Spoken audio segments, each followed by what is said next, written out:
Breaking news! Mga kilalang personalidad at politiko umani ng matinding pambabatikos sa gitna ng malawakang pagbaha sa bansa. Narito ang buong detalye.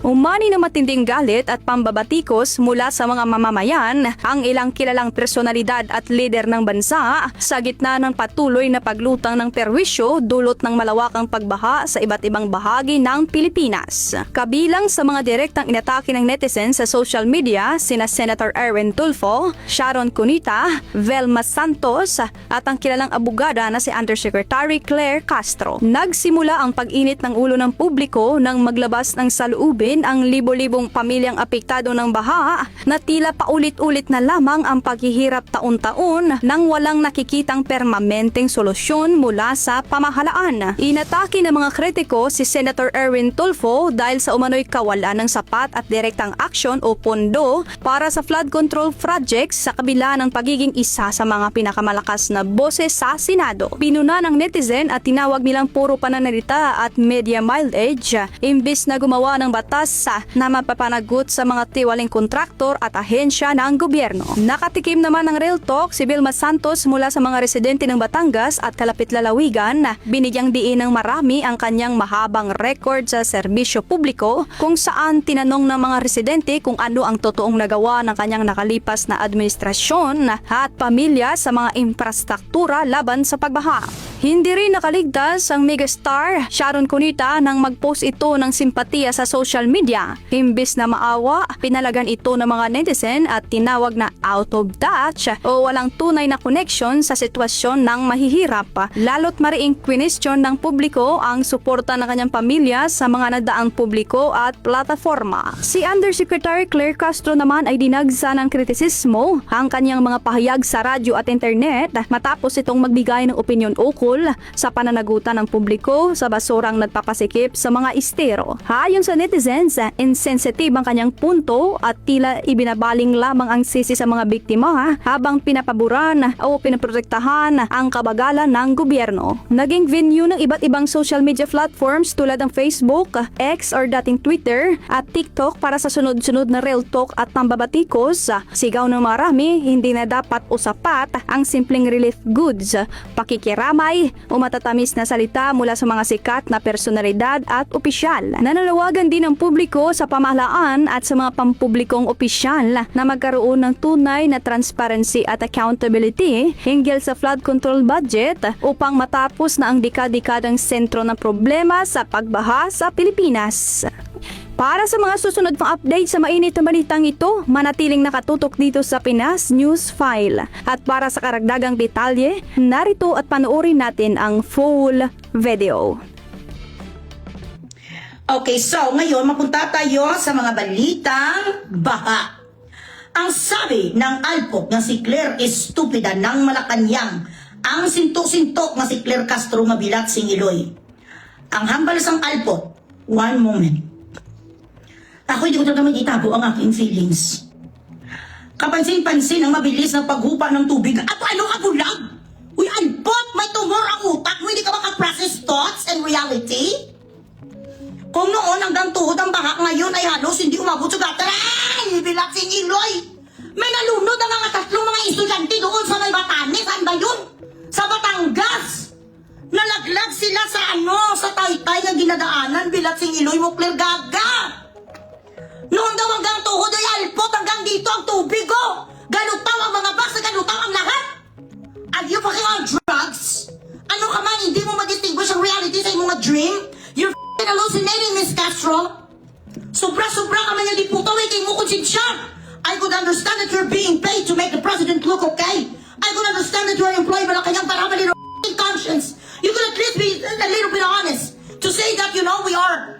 Kung ako bilang spokesperson ni Marcos, I'm going to be honest, but with a resolution. A proper communicator would be very realistic with what is going on in the world or in the Philippines right now. Yes, we are suffering from a lot of tidal waves or flood here and there because that's Mother Nature. This is something that we could control. Considering that we already have 9,700 flood control projects, but force majeure when the earth is going topsy-turvy and God made an executive decision last night to give us rain like He did 40 days and 40 nights, to know what, then there is really nothing we could do about it. If you have seen buildings or walls that collapse, well, water is the worst thing, is the worst enemy of cement. Dapat mga ganon. Isabihin mo ang totoo, stupid na. Hindi ka marunong sa communication, ang dibuta ka. But we are doing the best that we can. The president is now monitoring blah blah blah blah at palubuga. Ang bilaksing iloy nga adik mo nga may ayda makaraig na presidente, palanguyin mo to sa sa baka bilaksing iloy mo doon sa may kwan, shout out dyan sa mga Recto family ng Batangas. Congressman Ryan Christian, Gobernador Vilma Santos, ano ni sa masasabi nyo ni sa mga rider kung nagkalalunod ni? Are,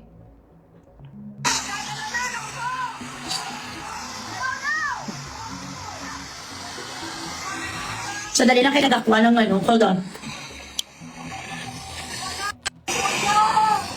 Ay, grabe. Gidya guys.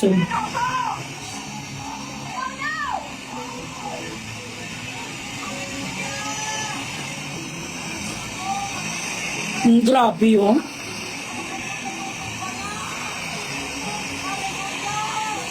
Ayan, nagtulong-tulong ang mga kababayan natin na hindi maanod ang mga rider sa marumagasang baha.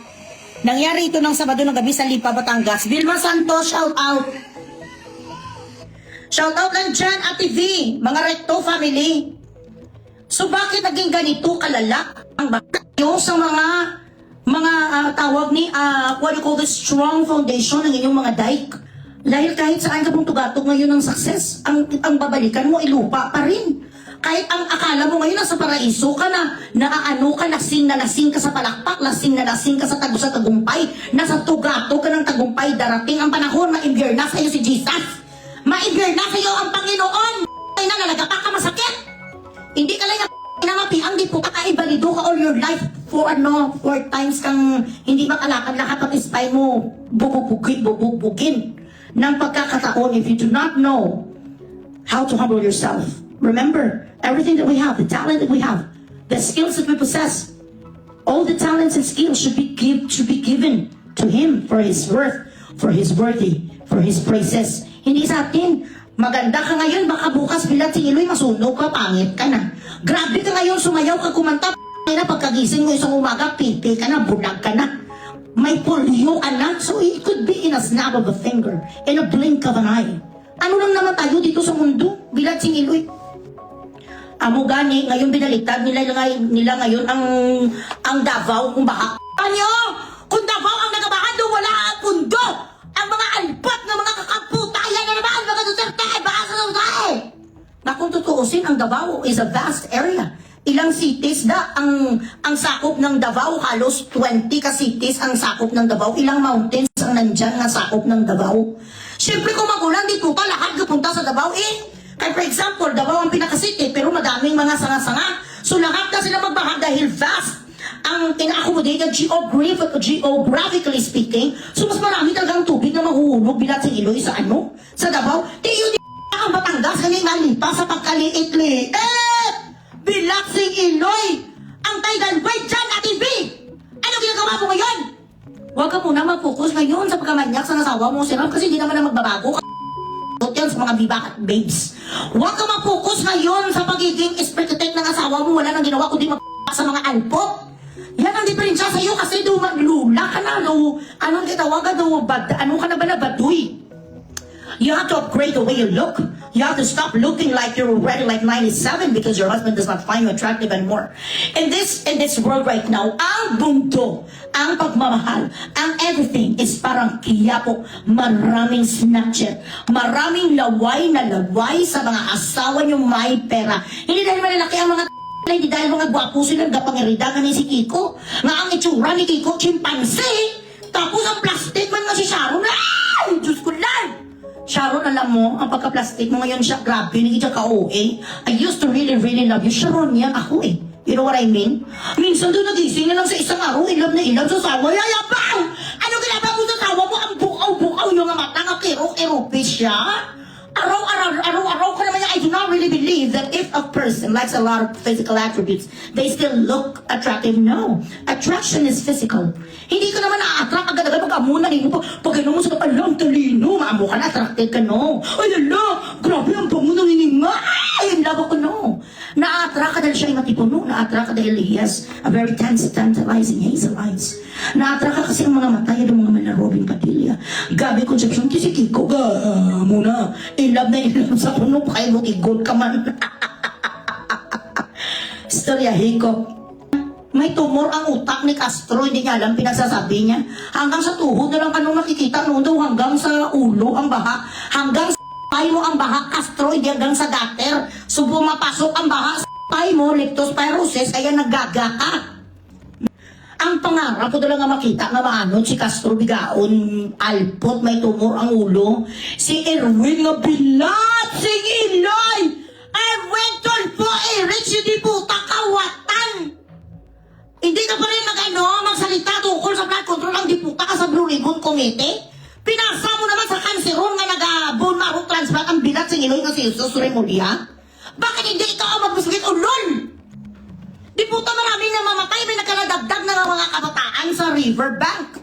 Tapos sasabihin niya, mag-move na tayo, yuta! Hindi nag-move ng panahon! Ang panahon na mismo nagsasabi sa iyo, Erwin Tulfo, kayo ni Rafi, mga inutil! Diputa, ito nang ba sa Pilipinas, mag-move na tayo, ang buhay ba natin?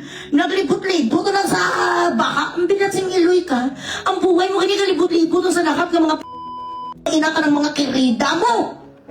Dalawa kang asawa, sabay-sabay, tapos nagabi ka pa kay Vanessa, iraulul. Dito na naman, takot ka, kasi bilang si Iloy ka, grabe na ninakaw mo. Nung ikaw ay isang party list pa lang, puta, limpak-limpak, bilang si Iloy 400 million bilang isa ka-announcer sa radyo, sinong niloko mo, ulul? Even Jay Sonsa himself and Mel Tiangco was not able to save this much of money, this much of salary. It's much of a salary. 400 million, bilat si Iloy, mayate kami din siya ko. Inamin mo na, hindi naman ako inamin niya na nakalabisto, sumugin ano siya. Meron isang influencer vlogger po, ang pangalan si Bukli, sabi meron daw kayong yate. Apat naman kami ang may-ari. Hindi sila kakusar sa akin. Akusar ka mo? Are you gonna really open the case against me? Okay, go ahead. Because in the event that you're gonna do so, my solicitors are going to dig up everything I said online to make sure that what I said is the truth and nothing but the whole truth. Slander, the only defense for slander is the truth, and we are going to prove it. And because you are a public figure, you are supposed to be challenged and criticized by ordinary citizens of our country. Because after all, ang lahat nga binubuhay niyo sa mga puta niyo ay nanggaling sa bulsa namin. So hindi lang kami nandito para mag-epal. Nga kayo may kapanita sa inyo, no, we are here. We are obliged na para i-challenge yung bilat sa inyo. Tapos sila nagatawa-tawa, grabe, wala kayo conscience, no? Ako nang iskaman ako mga here and there, but you know, I have a conscience. Grabe ang pamimihasa niyo sa taong bayan. One thing also, sa mga kuwan mula sa ating career, sa mga karera natin, sa pagiging business person natin, or if you are entrepreneur, it should be very sustainable in friendship or any relationship, and anything that we do in life, it should be sustainable. Example, you are someone who gives service to people. Ikaw ay isang masahista, ikaw ay isang parlorista, abogado ka, doktor, engineer, chef or whatever. It should always be sustainable. What I mean is, alagaan natin ang ating mga padrino, alagaan natin ang ating mga customers, alagaan natin ang mga nagbibigay, ang bumubuhay sa atin.